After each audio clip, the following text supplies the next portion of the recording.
Hello, everybody. Over Easy Evan here. Today we're taking a look at a newish game called Vampire Survivors, sort of a indie roguelike auto battler, I guess you'd call it. That's probably the best way to describe it. Anyway, we're going to jump right in, check out the gameplay. Before we get started, guys, I just want to say if you are not yet subscribed, please consider subscribing. It really helps out the channel. As well, the organization, I guess, of this video is we're going to jump right into gameplay. Then after that, we're going to take a look at some of the stuff in the menus here, look at the power-ups, the collection, that kind of stuff. And then at the very end, we'll take a look at the roadmap for this game, as this is an early access game. It's fairly new in early access at this point. Right now, we're at version 0.2.8. This game was released about, I would say, I think a month ago. And we'll take a look at what has already been completed and what is to come. So with that being said, let's jump right in. All right, so the first thing you'll see when you click Start Game, you'll get the character selection. When you first start, you're only going to have access to Antonio, so that's who we're going to jump right into. We don't really need to look into all specifics just yet. If this is your first time playing, you would just jump right in, pick Antonio, and that's who you're going to roll with. For stage selection, they do have two. I believe when the game first came out, there was just the Mad Forest. They do have the inlaid library now, which I actually haven't played yet, so I'm excited to get into that one, check it out. We're going to jump into the forest, though, and check that out for now. So this is it. You just get dropped right into the game. The first thing I'm going to say is do not judge a book by its cover. It does have some sort of old school graphics. You might think, okay, this is just like a kind of crummy game. Like, who made this? It looks like it's 20 years old. However, the gameplay is actually very satisfying and good. One thing I do want to add is right now, I'm straight up just using the WASD keys. Attacks are auto attacks. I'm not doing anything to attack. It's on a timer. You'll see, again, an actual timer at the top. You'll see it's at 40 seconds now. That's going to continue going up. You all will also see in the top a blue bar. That blue bar is indicating experience points, which you will get from picking up those blue gems. All right, so we've got our first level up, and we're gonna go ahead and decide. So you get a choice. There's usually 3. Sometimes if you get higher luck levels, you will get 4. I think we're gonna go with Magic Wand. In my limited play so far, I would say Magic Wand has been pretty useful. It's basically an auto attack that sort of aimbots at the, for lack of a better word, well, I guess fires is a good word. Fires at the nearest enemy. So let's go ahead and pick that. So now we have the whip. That's our starting weapon. And we've got our magic wand. And I have found early on in the game, the magic wand seems pretty good. It's not high damage, but it, without having to aim, can pick off a lot of enemies.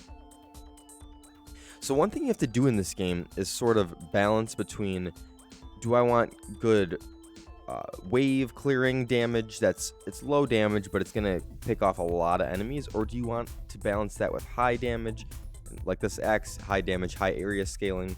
The axe is really good at that, it just doesn't fire very fast. I think for now, we're going to grab the lightning ring, and we're just going to start cruising through some of these enemies. So now we've got the whip, we've got the magic wand, and we've got the lightning ring, which you'll see fired down low, actually. And a lot of this game is just choosing the right upgrades and avoiding enemies. So in terms of what you'll actually be doing when you're playing the game, again, this is all auto attacks. There's not a single attack in the game that I know of, at least in my first few hours of playing, that you'll actually be aiming. Oh, sorry, that's not true. But that you'll actually be using any other key besides WASD. You are aiming your attack somewhat. Like, you'll see the whip goes out in front of me. So you're kind of aiming it, but you're not actually pressing, like, the V key or something to fire it.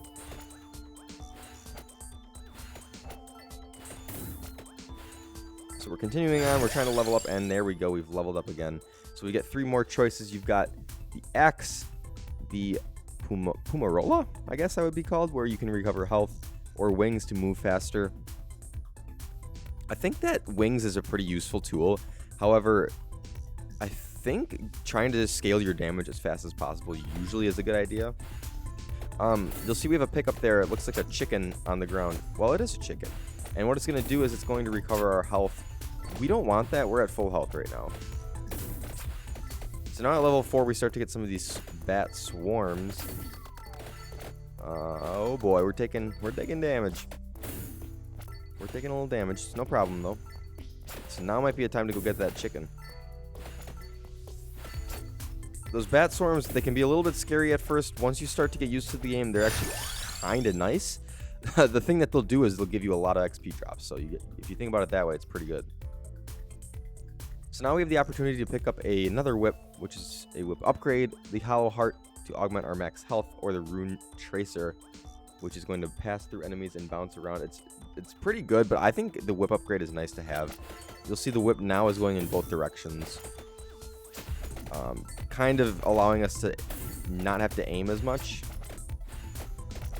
I think when you have to focus too much on where you're aiming, you can sometimes fall into a trap of not focusing enough on just survivability, and it can be difficult. When you can just sort of run in circles and pick off a bunch of enemies, that's when you start to become pretty strong. This game, I've said this a bunch of times already to friends and while playing this game, but this game reminds me of when you're playing Diablo and you're just running through and you're super overpowered and you're just wave clearing everyone, one-shotting everyone.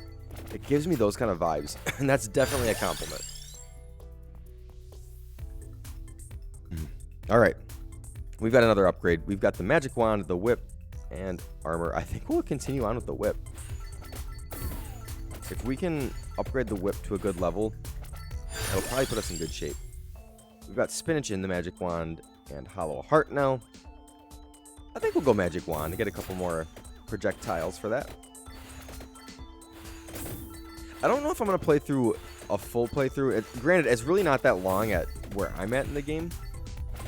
I think the furthest I've gotten is maybe 15 or 20 minutes. However, I think the idea of this video is just for you to get an idea of how the game works, see some gameplay. I do want to get a little bit further so we can get more gameplay and you can see how crazy this game gets. But I don't know if I'll play a full playthrough. So now we can go magic wand again, axe, or attract orb. The attract orb is pretty nice, but it's sort of the situation before where do we really want to pick something that's not going to scale our damage? And I think the answer is right now no. I think magic wand, continue the wave clear. We're getting pretty strong in terms of that. These early enemies aren't that strong, so it's pretty easy to one-shot or two-shot them. And as you can see here, we're getting pretty strong. We're kind of just melting through them in a way here. We are going to want to start picking up some stronger things, and Fire Wand is a good solution for that. Fires at a random enemy. You don't get to aim it at all, and it's not going to aim bot to the nearest or weakest or anything like that. It's completely random, but it does a lot of damage, and hopefully we can pick off these bats here. Unfortunately not. You'll see, though, it's going to one-shot pretty much anything at this point. So that with the axe is a good high damage option here early on. I think this game, one of my worries when I first started playing this game was how much gameplay is this game really going to have. This game is $2.99 on the Steam store. I'm not sure if I mentioned that earlier, but I didn't expect much from a $2.99 game. I expected about an hour or two of gameplay, then maybe wouldn't play again. But what this game offers is already 5 or 6 characters. I think maybe even more. I might not have unlocked them all yet. And a lot of different gameplay. You can really run different setups and builds, so it's a pretty cool game. We're gonna go ahead and open up this treasure chest. Some enemies will drop these. I think they randomly drop as well, so let's open it.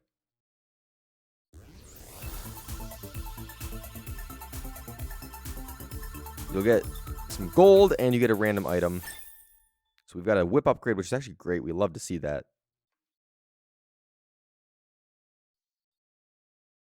So we got level 4 whip now. Our base damage is up by 5 and our base area up by 10. We just actually picked up a red gem, which is a lot of XP. So we're happy to see that. I think we'll just go magic wand again. I think at this point, my focuses are going to be more whip upgrades. We're going to pick up this HP. and whip upgrades and just higher damage. We're going to get to a point where our whip and magic wand aren't going to be able to do enough unless we can upgrade them even higher. But I feel like just picking up whip and magic wand upgrades, we might fall into a trap where we'll wave clear for a while, but we'll get to a point where it's getting tough to kill enemies. So gonna make sure to not fall into that trap if possible. I think Fire Wand is a good option here to get, like I said, some more high damage attacks. The whip is doing 24, 25. I think the Fire Wand did like 36, so we actually are getting good damage from the whip. These enemies are starting to get a little bit tougher, a little bit more max HP. But you sometimes run into these situations where for a while you have a big group of enemies and you'll be running away. You'll be continuously doing damage, but you can't pick up the XP. So one strategy that you can do is just kind of do a big circle around and then just come back and you get all these free experience gems. Just kind of what we're doing right now. We can continue upgrading our whip. And this is really the game. It's going to go on and on like this. It's going to get significantly harder. We're going to get significantly stronger, but they're going to get significantly harder in terms of enemies. I think we'll keep going for another minute or two just to see. Maybe we can see some more big waves of enemies come in. And then we'll jump to the next section of the video. But I hope you can get a good feel for the game and kind of see if you'd like a game like this. It's honestly a blast to play. Even though it's very simple, it's just a blast. So we'll pick up this treasure. See what we get. It's another magic wand upgrade and 88 gold. So the gold I'll show you in the next part of the video, but the gold gives you some sort of permanent upgrades. So that's where it turns into a roguelite, I guess you'd call it. So let's actually, I think what we'll do is we'll stop here. You've got an idea of how the gameplay goes. I don't want to turn this into like a 25-minute video of the gameplay. That's not really the point of this video. The point is to get a full idea of the game and take a look at where it's going in early access. So I think we're gonna stop here, and what we'll do is we'll jump back to the main menu and we'll take a look at some of the stuff there. I will see you guys over there. All right, so we were back at the main menu. You'll see at the top here we have 957 gold. That was some of the gold I was collecting from the treasure chest and picked up a little bit off the ground mid-game. But what you can do with the gold is you can power up your pickups, and you can add new pickups to the game, which is cool. Let's jump in. So you got about, I don't know, 14, I guess, maybe that's 18 actually, different things you can choose. And I've picked a couple so far. When you pick something, the price increases for everything else, so you kind of have to be careful about what you're picking right away. But there's things like might, so it increases the damage. That's the spinach we saw. There's move speed. There's the magnet. Duration, recovery. Those are the things I've unlocked. There's also armor, max health, cooldown, plenty more. And this is kind of stuff that you can pick up mid-game that will increase the ability to continue further on in your runs. One of the things that is pretty crazy is a mount here, which is where you can fire one more projectile for all weapons. So you pick up a magic wand, you're already firing 2 projectiles, which is pretty good. That's actually one other thing I want to show you is in the characters. One of the characters I've unlocked already is Gennaro here. He has a permanent +1 projectile to all weapons, which is kind of wild. And starting off, it gives you a nice boost. You can pretty much just wipe through a lot of the early waves, so it's pretty fun. You'll also notice, along with the special power they have at the beginning, or special effect, I guess, they will start with a different weapon. So Antonio starts with the whip, Imelda starts with the magic wand, Pascalino with the rune tracer, I believe it's called, and Gennaro with a knife, and then there's a couple others I haven't unlocked yet. You'll also have Steam achievements, and the Steam achievements tie into the game achievements, so you can see them here. They're actually fairly easy to unlock, a lot of them at least. I haven't done all of them, of course. I haven't played nearly enough for that. However, you can see everything in here, which is pretty cool. And a lot of early access games don't have Steam achievements, so if you're into that, it's a nice thing to have already. Last thing we have here is the collection. You can see every item we've unlocked. We've unlocked a lot of them, but there are still quite a few to unlock. So I think I've played this game maybe 4 hours so far. Nothing crazy. However, this game is $3. So if you think about it like that, I try to get at least 1 hour per dollar in a game I play. The fact that I already have better than that in this game and I'm itching to play more says a lot. And the fact that this is early access, we're going to talk about that next. But the fact that this is early access, there's going to be a lot more content coming. I think that's something that's kind of crazy in today's world of gaming and game development. So let's go ahead and actually take a look at what's to come in this game. It's early access, so let's take a look at the roadmap, see what's come out already, and see what's coming up next. All right, so we're back here on the Steam page. One thing to note right away that people like to look at this, and I definitely do myself. You'll see Vampire Survivors released just about a month ago. 99% overwhelmingly positive reviews. So if that's a measure you like to go by, click the buy button now. I mean, right there. I also want to say I've absolutely not paid. I've not received anything from the developer to say this. I just really enjoy this game. So anything I say, any recommendations I give for this game, I have received nothing in return for them. But yeah, seeing 2,700 overwhelmingly positive reviews a month into the game's release, especially when it's in early access, is kind of crazy to see. We're going to scroll down. Again, here it is, $3, $2.99. $2.99 for a game that's overwhelmingly positive and has a lot more content to come. So one thing I will say is, we'll take a look at the info here. One thing I'm going to say is the game is planning to go up in price. So if you're interested in this game, I would say get it now. I don't know if it's going to go up to $5 or $10. I think if this game was $10, it would be reasonable. I wouldn't complain. I don't know what it's going to go up to, and I don't think they even know yet. So I would say if you're at all interested, pick it up now. There's enough gameplay where you can get easily $3 worth out of it, and then you can continue playing it as updates come out. But in terms of what's going to come out, there's a lot of content already, but they've got about a year's worth of content to come. They're planning on that. Of course, it's early access. You never know what's going to happen. It might end up being 2 years. It might end up being Project Zomboid, or it might end up being 7 Days to Die and being 8 years. You never know.